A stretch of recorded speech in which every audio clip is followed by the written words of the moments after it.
Merhaba arkadaşlar. Bugün çok önemli bir konuyu konuşacağız. İlişkiler. Yanımda uzman konuğum var. Merhaba. Burada olmaktan mutluluk duyuyorum. İlişkiler gerçekten hayatımızın en önemli parçası.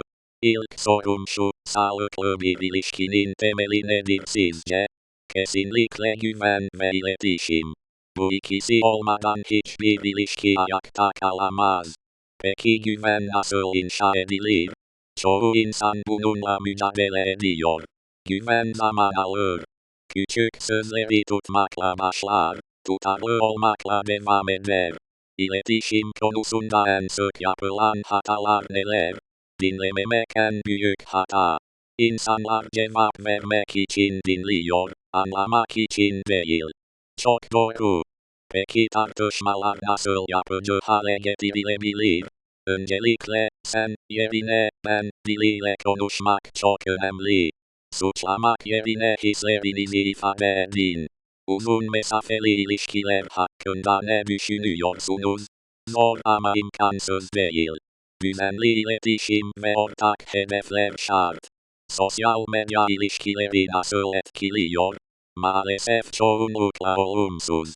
Sürekli karşılaştırma ve güvensizlik yaratıyor. Kıskançlık konusuna değinelim mi? Kıskançlık aslında güvensizliğin bir yansıması.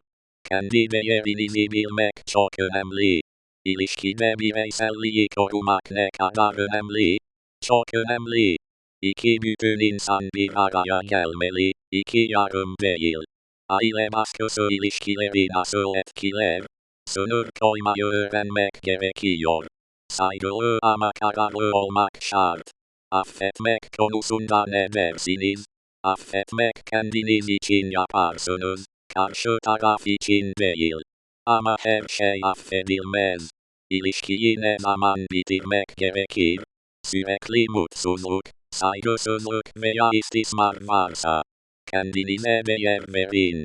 Son olarak, mutlu bir ilişki için altın kuralınız